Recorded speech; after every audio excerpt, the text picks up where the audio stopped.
السلام علیکم ورحمۃ اللہ وبرکاتہ۔ الحمد للہ نحمده ونستعینه ونستغفره ونعوذ باللہ من شرور انفسنا ومن سیئات اعمالنا، من يهده اللہ فلا مضل له ومن يضلل فلا هادی له، ونشهد ان لا الہ الا اللہ وحدہ ونشهد أن سيدنا ومولانا محمدا عبده ورسوله. أما بعد فإن خير الحديث كتاب الله وخير الهدي هدي محمد صلى الله عليه وسلم وشر الأمور محدثاتها وكل محدثة بدعة وكل بدعة ضلالة وكل ضلالة في النار. اللهم صل على محمد وعلى آل محمد كما صليت على إبراهيم وعلى آل إبراهيم إنك حميد مجيد. اللهم بارك على محمد وعلى آل محمد كما باركت على إبراهيم وعلى آل إبراهيم إنك حميد مجيد. أعوذ بالله السميع العليم من الشيطان الرجيم من همزه ونفخه ونفثه. بسم الله الرحمن الرحيم. ويل للمطففين الذين إذا اكتالوا على الناس يستوفون وإذا كالوهم أو وزنوهم يخسرون ألا يظن أولئك أنهم مبعوثون. ہر قسم کی تحمید و ستائش، کبریائی، بڑائی اللہ وحدہ لا شریک کی ذات کے لیے، اور اللہ تعالیٰ کی حمد و ثنا کے بعد بے شمار لا تعداد انگن درود السلام امام الانبیاء امام الحرمین سید الثقلین جد الحسن والحسین جناب محمد رسول اللہ صلی اللہ علیہ وسلم کی ذات اقدس و ذات طیبہ پر. حضرات، گزشتہ جمعہ اسلامی تجارت کے اصول اور ضوابط کے حوالے سے کچھ گزارشات کی گئی تھیں، اور آج بھی انشاءاللہ اللہ تعالیٰ کے فضل اور کرم سے اسلامی تجارت کے اصول و ضوابط میں سے چند اصول آپ کے سامنے کتاب و سنت کی روشنی میں عرض کرنے کی کوشش کروں گا. سب سے پہلے اس بات کو ہمیں جان لینا نہایت ضروری ہے کہ تجارت کے معاملات ہوں یا زندگی کا کوئی بھی پہلو ہو، اس میں اللہ تعالیٰ اور اس کے رسول سے بڑھ کر سچی اور خیر خواہی والی بات کوئی نہیں کر سکتا. لوگ جتنے مرضی فیصلے کر لیں، جتنی مرضی اس طرح کی باتیں اپنے پاس سے نکال لیں اور اسے نام دے دیں کہ یہ بڑے ایکسپرٹ لوگوں کی رائے ہے، لیکن جس معاملے میں مسلمان کی شان یہ ہے، مسلمان کا مقام یہ ہے، اور مسلمان کا مزاج ایسا ہونا چاہیے کہ جب ایک معاملے میں اللہ اور اس کے رسول کی رائے بالکل وضاحت کے ساتھ آ جائے، پھر کسی ماہر کی طرف نہ دیکھا جائے، کیونکہ اللہ اور اس کے رسول کی بات سے بڑھ کے سچی اور خیر خواہی والی بات اور معاشرے کے لیے بہترین بات کسی کی نہیں ہو سکتی. آج کے اس خطبہ میں سب سے پہلے جس اصول کی طرف میں اشارہ کر کے اور اس کی تھوڑی سی وضاحت کر کے انشاءاللہ آگے بڑھوں گا، وہ یہ ہے کہ جب بھی ہم کوئی معاملہ کریں، خرید و فروخت کریں، تو نقائص کو نہ چھپائیں. ایک چیز کے اندر جو عیب ہیں، آپ گاڑی بیچ رہے ہیں، آپ کو گاڑی چلاتے اگر کچھ وقت ہو چکا ہے، آپ کو اس گاڑی کے بارے میں مکمل تفصیل پتہ ہے، اس کی خوبیاں کیا ہیں، خامیاں کیا ہیں، تو سب سے پہلے آپ جو چیز بیچ رہے ہیں، ظاہری طور پہ اگر خریدار کو وہ خرابی نظر نہیں آ رہی، سب سے پہلے آپ بتائیں کہ اس کے اندر یہ خرابی بھی ہے، یہ خرابی بھی ہے، کوئی جانور ہے، کوئی اور چیز ہے. شریعت نے بڑا واضح اصول دیا ہے کہ آپ، کیونکہ دنیا میں طریقہ یہ رائج ہے کہ بزنس مین وہ ہے جو بس اپنی چلاکی سے، ہوشیاری سے چیز کو بیچے، اور چیز کو دیکھنا یہ خریدار کا کام ہے. وہ خود دیکھے، اس کے سامنے ایک چیز پڑی ہے، ہم نے اس کے سامنے اس چیز کو چھپایا نہیں ہے، لیکن میرے بھائی بعض عیب ایسے ہوتے ہیں وقتی طور پہ اس چیز کے اندر ظاہر نہیں ہوتے،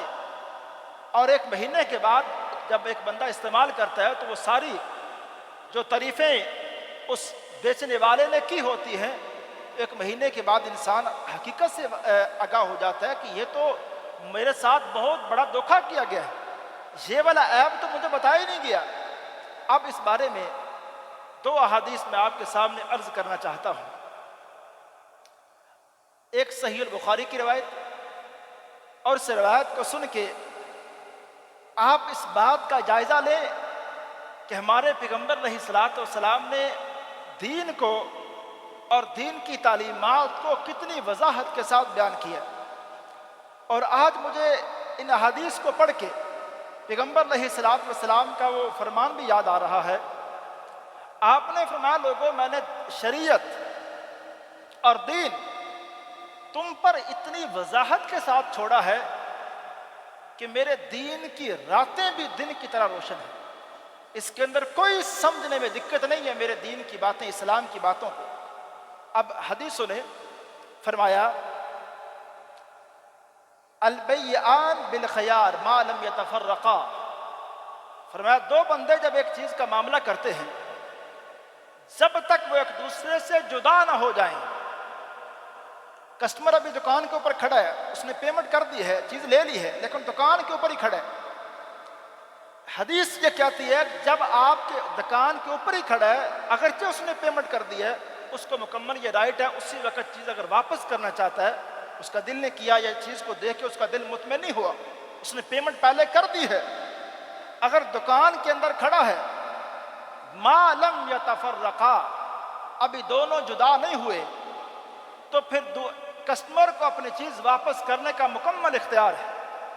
پھر دکاندار کے اوپر واجب ہے کہ اس چیز کو واپس کرے۔ لیکن ما لم یتفرقا کا مطلب یہ ہے کہ اگر ایک بندہ چیز لے کے چلا گیا، اس کے بعد واپس آیا اور آ کے چیز بغیر کسی وجہ کے واپس کرتا ہے، تو پھر دکاندار کو شریعت نے اختیار دیا ہے وہ چیز واپس لے یا نہ لے۔ اگر لے تو نیکی ہے، نہ لے تو گناہ نہیں ہے۔ یہ بعض لوگ تجارت میں، بزنس میں، یہ کوئی صرف لوگوں کو مطمئن کرنے والی بات ہے، لیکن اصل تجارت یہی ہے، جب دو بندوں کے درمیان ایک معاملہ ہو چکا ہے، جب تک جدا نہیں ہوئے واپس کرنے کا آپشن کسٹمر کے پاس ہے، لیکن جب جدا ہو گئے تو پھر دکاندار کے پاس اختیار ہے واپس لے یا نہ لے۔ اور دوسرا جملہ سنیں، جو بات میں نے کی ہے کہ نقائص کو نہ چھپائے جائیں۔ آپ نے فرمایا فَإِن صَدَقَا وَبَيَّنَّا بُورِكَ لَهُمَا فِي بَيْعِهِمَا، فرمایا دو بندے جب ایک چیز کی خرید و فروخت کرتے ہیں اور دونوں سچ بولتے ہیں، دونوں سچ بولتے ہیں۔ اب دونوں کے سچ بولنے کا کیا معنی ہے؟ چلو دکاندار کا تو ٹھیک ہے کہ وہ ایک چیز کے حوالے سے جو اس کے اندر خوبیاں خامیاں ہیں مکمل وضاحت سے بیان کرے۔ اب کسٹمر کا سچ کیا ہے؟ وہ سچ یہ ہے کہ بعض کسٹمر بھی ایسی تیزی کریں گے، کہیں گے جی فلاں مارکیٹ میں فلاں دکان کے اوپر گیا، یہ چیز یہی بالکل میں نے وہاں اتنے کی کر لی ہے، یا آپ کے پاس پچھلے ہفتے میں نے اتنے کی خریدی ہے، حالانکہ اس دکاندار کو بیچارے کو پتہ بھی نہیں ہوتا۔ وہ اپنی تیزی سے جھوٹ بول کے کہے گا فلاں مارکیٹ میں فلاں دکاندار یہی چیز مجھے اتنے میں دے رہا ہے، حالانکہ دے نہیں رہا ہوتا، وہ جھوٹ بول رہا ہوتا۔ فرمایا ان صدقا، اگر دونوں سچ بولنے معاملے میں، اور دوسرا فرمایا وبینا، کہ دکاندار بات کو اس چیز کے حوالے سے مکمل وضاحت کرے کہ میری چیز میں خوبیاں یہ ہیں، خامیاں یہ ہیں، اور فرمایا دونوں سچ بول کے ایک چیز کے مکمل وضاحت کر کے اگر معاملہ کریں گے، اس کا فائدہ کیا ہے؟ فرمایا بورک لہما فی بیعہما، اللہ تعالیٰ کی طرف سے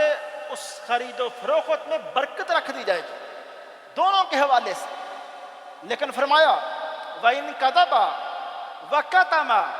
اگر دونوں ہی جھوٹ بولیں اور چیز کے عیب کو چھپائیں تو فرمایا محقت برکت بیعہما، تو اس بیع کے درمیان دکاندار کے لیے اگر اس نے عیب کو چھپا کے چیز تو بیچ لی ہے، لیکن فرمایا اللہ تعالیٰ برکت کو اس میں ختم کر دیتے ہیں۔ اب یہاں ایک سوال یہ ہے کہ برکت کیا ہے؟ یہ برکت جو ختم ہو گئی ہے یہ کیا ہے؟ ایک چیز خامیوں کے ساتھ اگر وضاحت کے ساتھ بیچی جاتی وہ 100 روپے کی تھی، لیکن جب جھوٹی تعریفیں کر کے بیچی گئی 200 کی بیچتی ہے، ظاہری لحاظ سے 100 روپے زیادہ ہے، لیکن برکت کا ختم ہونا کیا ہے؟ دیکھیے اللہ تعالیٰ جب ایک گھر کے اندر یا ایک بندے کی زندگی میں برکت کا خاتمہ کرتے ہیں تو زیادہ پیسے، آمدنی زیادہ ہوگی، لیکن اس کا خرچ اس طرح کا ہوگا کہ زیادہ آمدنی بھی آخری دنوں میں اس کو مقروض کر دے گی۔ آمدنی زیادہ ہوگی، تنخواہ زیادہ ہوگی، ایک دکاندار ہے اس کی منافع ایک مہینے زیادہ آیا ہے، لیکن اسی مہینے گھر کے اندر بیماریاں، اسی مہینے کے اندر اور مسائل، ایسا سامنا کرنا پڑا کہ زیادہ منافع آنے کی صورت میں بھی وہ بندہ مہینے کے آخر میں مقروض ہے، اور اس کا جو حالات ہے وہ زیادہ سخت ہوئے ہیں، حالانکہ اس کو منافع اس مہینے زیادہ ہوا ہے۔ جب اللہ تعالیٰ ایک بندے کے معاملات میں سختی کرنے پہ آ جائے میرے بھائی، تو پھر بات بڑی واضح ہے کہ انسان اس دنیا میں جتنا مرضی اپنے آپ کو خوشحال کرنے کے لیے محنت کر لے، اپنے آپ کو جتنا مرضی تیز سمجھے، لیکن رب تعالیٰ جب ایک بندے کے معاملات میں سختی کرنے پہ آ جائیں تو برکتیں پھر اس طرح ختم ہو جاتی ہیں۔ اور دوسری حدیث، اب اس حدیث کے الفاظ سنیں، ایک جملہ اللہ کے رسول علیہ السلام نے بولا اس مسئلہ کو سمجھانے کے لیے کہ دکاندار چیز کے عیب کو نہ چھپائے۔ جملہ پہلے کیا بولا؟ فرمایا المسلم اخو المسلم، فرمایا مسلمان تو مسلمان کا بھائی ہے۔ اس کے بعد کیا فرمایا؟ فرمایا وَلَا يَحِلُّ لِمُسْلِمٍ، ایک مسلمان کی شان ہی نہیں ہے، ایک مسلمان کے لیے مناسب ہی نہیں ہے، یا ایک مسلمان کے لیے حلال و جائز ہی نہیں ہے۔ کیا جائز نہیں ہے؟ کیا حلال نہیں ہے؟ فرمایا کہ باء من اخیہ فیہ عیب الا بین لہ، اگر اس نے ایک چیز کو بیچا ہے اس کے اندر عیب کو واضح نہیں کیا، اور عیب کو واضح کیے بغیر اس نے اپنے مسلمان بھائی کو ایک چیز بیچی ہے، فرمایا یہ تو مسلمان کی شان ہی نہیں ہے، یہ مسلمان کے لیے جائز ہی نہیں ہے۔ اس کا مطلب ہرگز نہ سمجھیں کہ اگر غیر مسلم ہے تو عیب چھپائے بغیر اس کو چیز بیچ دیں، اس کا ہرگز یہ مطلب نہیں۔ عام طور پہ معاشرہ ایک مسلمانوں کا ہے تو مسلمانوں کو سمجھایا جا رہا ہے کہ مسلمان اپنے مسلمان بھائی کے حوالے سے اتنا خیر خواہ ہوتا ہے، وہ اسے دھوکہ دے ہی نہیں سکتا، وہ اس پر ظلم نہیں کر سکتا۔ اور اسی طرح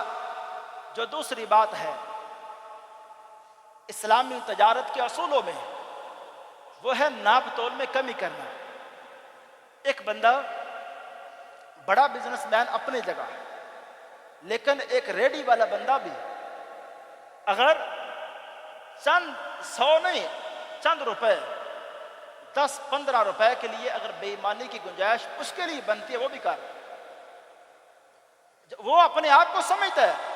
کہتا ہے دیکھیں فلاں چیز میں نے اس کو بیچی، اگلے بندے کو میں نے پتہ ہی نہیں لگنے دیا،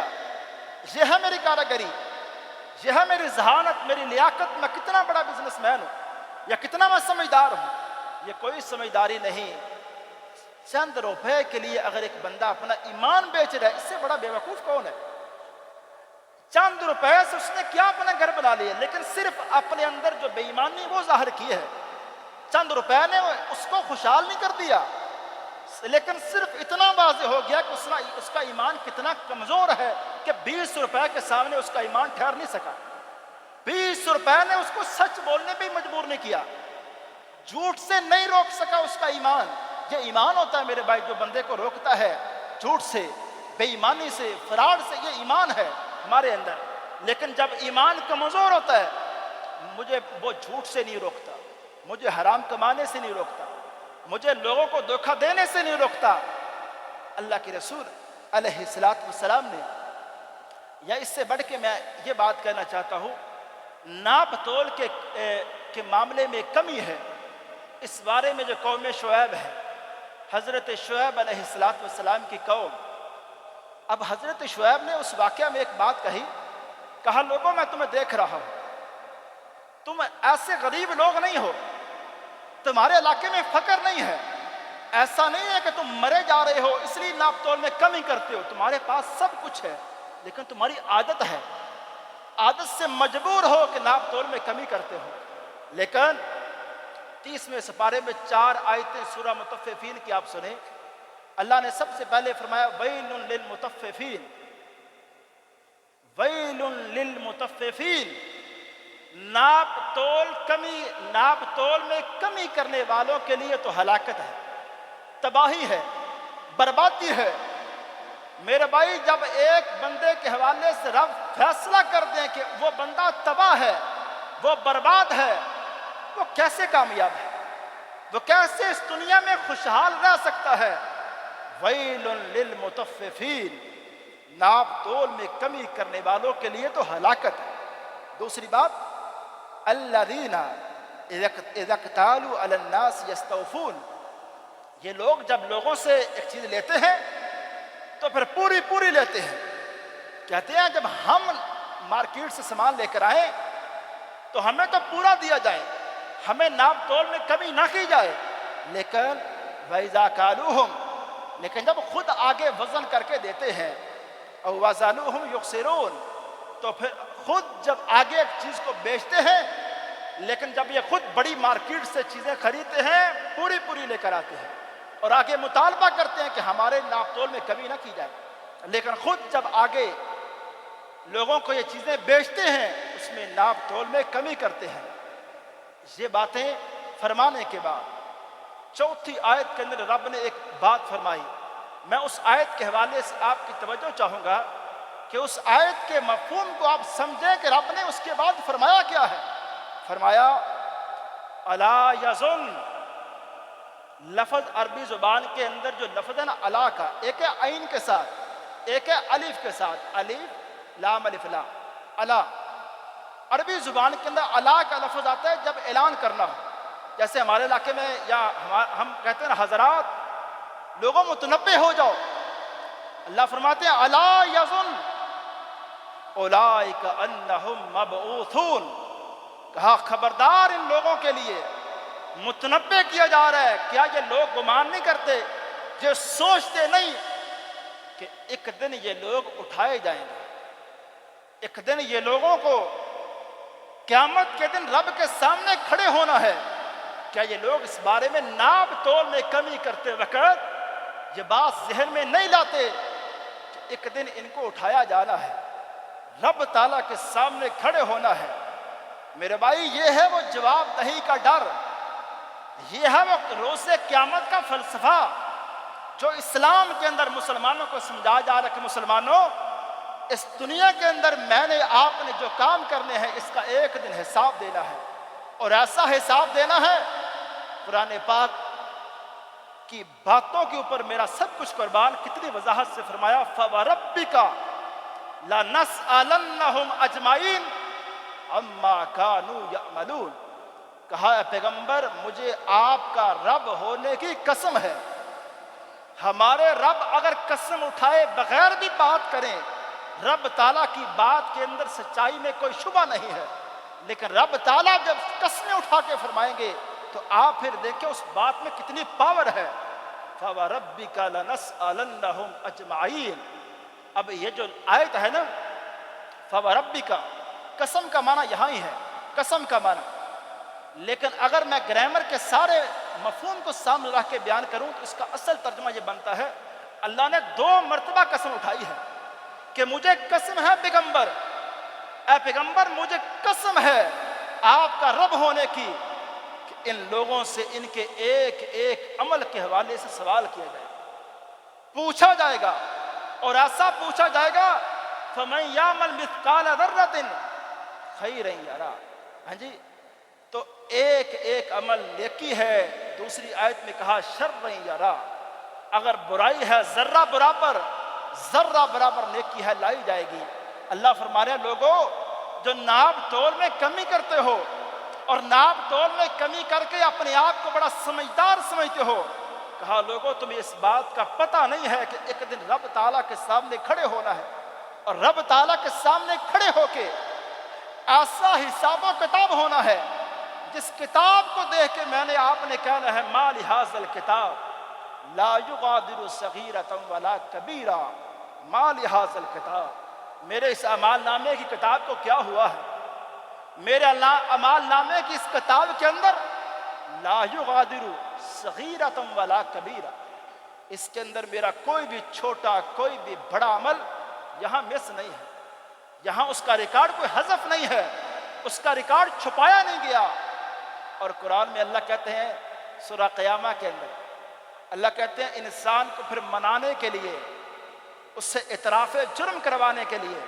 ہم نے وہاں کوئی لمبے چوڑے دلائل نہیں دینے، ہم نے انسان سے کوئی لمبی چوڑی بحث یا عدالت نہیں لگانی۔ اللہ فرماتے ہیں اس دن انسان خود اپنے بارے میں گواہی دے گا، ہم انسان کے اپنے اعضاء سے پوچھ کر انسان کو بتا دیں گے، انسان کے اعضاء اس کے بارے میں گواہی دے دیں گے، اس سے بڑی گواہی پھر کیا ہوگی؟ اس کا انکار انسان کیسے کرے گا؟ جن ہاتھوں سے ناپ تول میں کمی کر کے اس نے چند روپے کمائے ہیں، میرے بھائی اس سے گھاٹے کا سودا نہیں ہے۔ اور تیسری بات جو آج کے اس خطبہ میں اسلامی تجارت کے اصول ضابطے کے حوالے سے کرنا چاہتا ہوں، وہ یہ ہے کہ اسلام نے ہمیں منع کیا ہے کہ سودی طریقے اختیار نہ کیے جائیں تجارت کے اندر۔ اب سود کی ایک سادہ سی تعریف ڈیفینیشن آپ کے سامنے رکھنا چاہتا ہوں۔ سود اصل میں قرض کے اوپر، اگر آپ کسی کتاب کے اندر اس کی تعریف دیکھیں گے، ڈیفینیشن دیکھیں گے، سود کی تعریف یہ لکھی ہوگی، ایک بندہ ایک کو قرض دیتا ہے تو قرض کے اوپر اضافی رقم کا مطالبہ کرنا یہ سود ہے۔ یا اگر کوئی شخص کسی کو قرض دیتا ہے اور قرض کے مقابلے میں اس سے کسی چیز کا فائدہ اٹھاتا ہے، اس طرح کہ ایک بندے نے کہا مجھے 1,00,000 روپے چاہیے، تو بندہ کہتا ہے 1,00,000 روپے قرض دوں گا، لیکن اس کے مقابلے میں یہ جو آپ نے موٹر سائیکل بیچنی ہے اس کی قیمت ہے 1,00,000 روپے،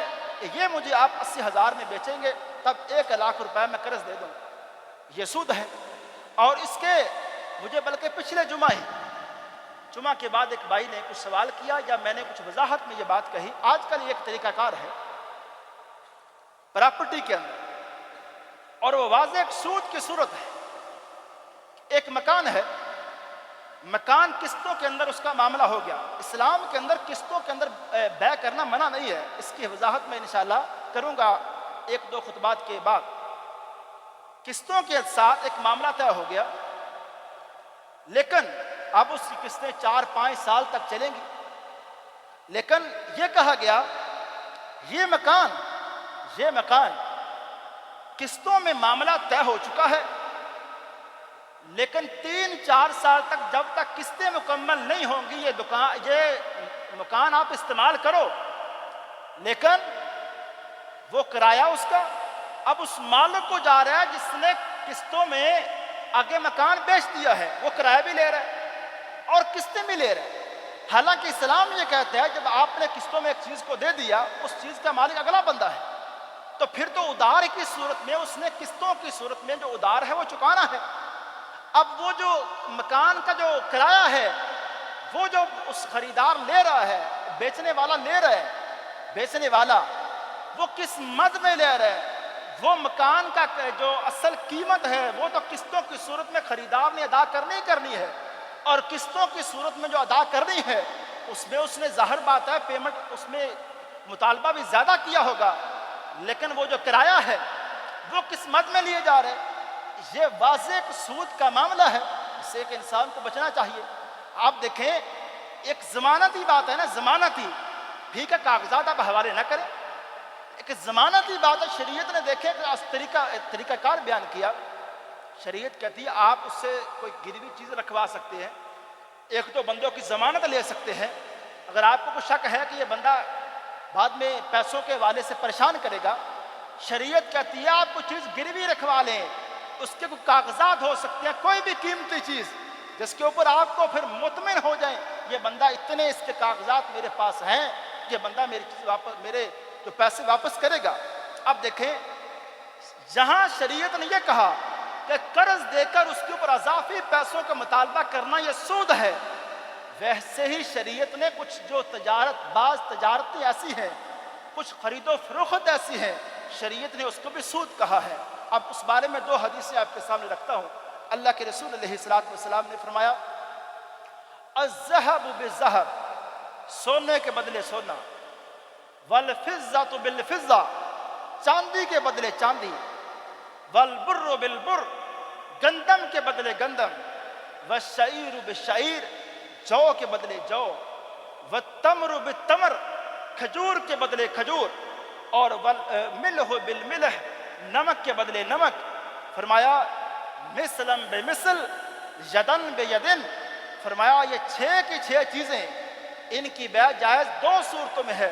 فرمایا یہ نقد معاملہ کیا جائے، نقد گندم 1 من گندم، اس کے مقابلے میں 1 من گندم نقد اسی وقت ہاتھوں ہاتھ نقد یہ معاملہ کیا جائے اور برابر کیا جائے۔ فرمایا پھر نہیں، اگر 2 خرابیاں ہوئیں ان 6 چیزوں کے اندر، گندم کے بدلے زیادہ گندم کا مطالبہ، سونے کے بدلے زیادہ سونے کا مطالبہ، اگرچہ سونے کی کوالٹی میں فرق بھی ہو، شریعت یہ کہتی ہے اگر ایک چیز ایک ہی جنس کی 2 چیزیں ہیں، جنس ہے سونا ایک جنس ہے لیکن اس کی 2 کوالٹیز ہیں، ایک اچھی قسم کا سونا ہے، زیادہ کیرٹ کا ہے، کچھ کم کیرٹ کا ہے، ان کی قیمت میں فرق ہے، لیکن پھر بھی شریعت کہتی ہے اس سونے کو آپ زیادہ اور کمی بیشی کے ساتھ اس کا معاملہ نہیں کر سکتے۔ اس بارے میں حدیث سنیں بڑی واضح صحیح بخاری کی، اس سے انشاءاللہ آپ کو یہ بات واضح طور پہ سمجھ آئے گی۔ سیدنا بلال رضی اللہ تعالیٰ عنہ اللہ کے رسول علیہ السلام کے پاس کچھ بڑی اعلیٰ قسم کی کھجوریں لے کر آئے۔ آپ نے فرمایا من این ھذا، بلال یہ کھجوریں کہاں سے لائے ہو؟ آپ کو تھوڑا سا شک پڑا کہ یہ بڑی اچھی کھجوریں ہیں اور یہ بلال کے پاس ہیں، تو کوئی معاملہ کیا ہے بلال نے، یہ کھجوریں بلال کے اپنے پاس تو نہیں ہیں۔ تو کہا اللہ کے رسول کان عندنا تمر ردی، اللہ کے رسول ہمارے پاس کچھ کھجوریں تھیں جو بڑی لو کوالٹی کی تھیں، ردی قسم کی کھجوریں، ہم نے فبعت منہ بساعین بساع، اللہ کے رسول وہ ردی قسم کی کھجوریں، لو کوالٹی کی کھجوریں میں نے دے کر 2 سا دے کر میں نے 1 سا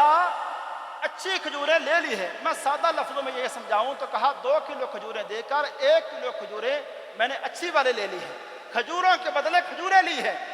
لو کوالٹی دے کر اعلیٰ کوالٹی میں نے کم لے لی ہے۔ آپ نے جب یہ اور بلال کا مقصد سمجھیں، یہ بلال نے کیا کیوں؟ اپنے فائدے کے لیے نہیں، کیا کیا؟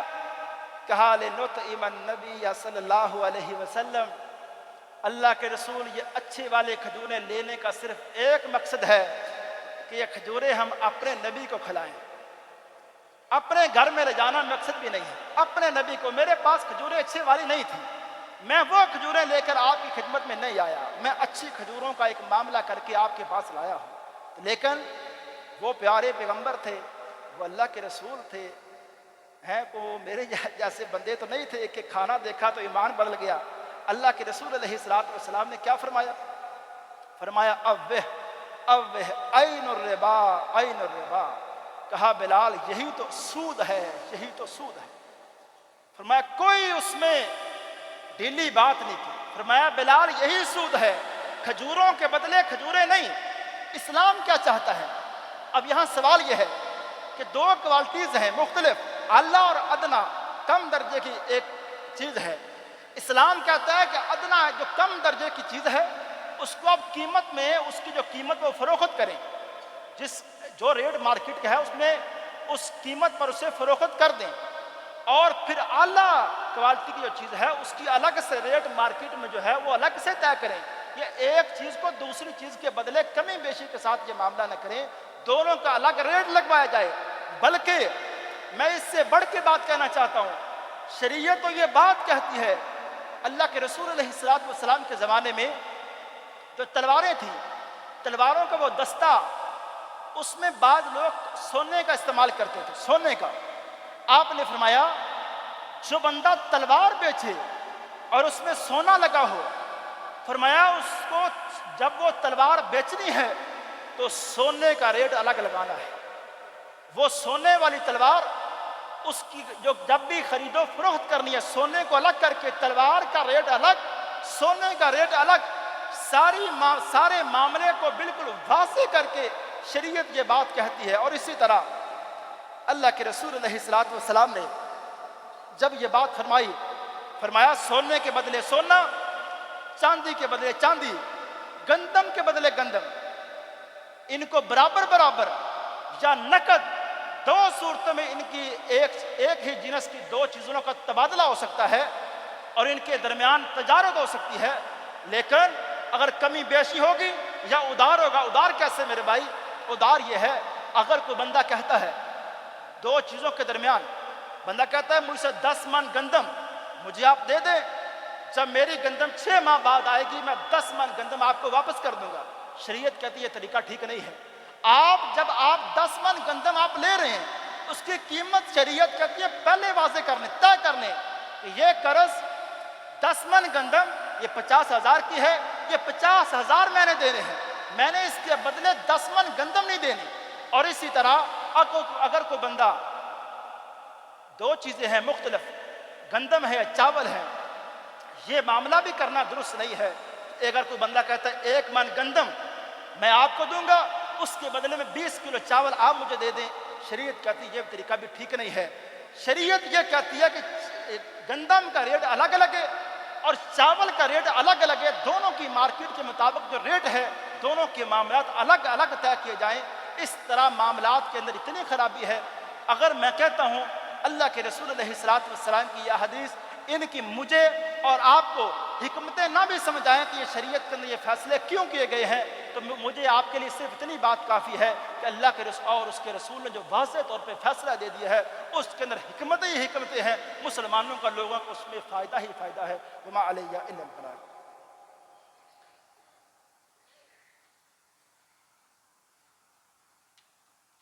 بسم اللہ والصلاۃ والسلام علی رسول اللہ. ایک مختصر سا اعلان سن لیں. بجلی کا بل استفا 1,21,000 روپے آیا ہے, 1,21,000 روپے. اس میں بھائی تعاون فرما کے جائیں. اما بعد فإن خیر الحدیث کتاب اللہ وخیر الہدی ہدی محمد صلی اللہ علیہ وسلم وشر الامور محدثاتها وكل محدثۃ بدعہ وكل بدعۃ ضلالہ وكل ضلالۃ فی النار. اللهم صل على محمد وعلى آل محمد كما صليت على إبراهيم وعلى آل إبراهيم إنك حميد مجيد. اللهم بارك على محمد وعلى آل محمد كما باركت على إبراهيم وعلى آل إبراهيم إنك حميد مجيد. ربنا آتنا في الدنيا حسنة وفي الآخرة حسنة وقنا عذاب النار. ربنا آتنا في الدنيا حسنة وفي الآخرة حسنة وقنا عذاب النار. اللهم أجرنا من النار, اللهم أجرنا من النار. اللهم إنا نسألك جنة الفردوس, اللهم إنا نسألك جنة الفردوس. سبحان ربك رب العزة عما يصفون وسلام على المرسلين والحمد لله رب العالمين.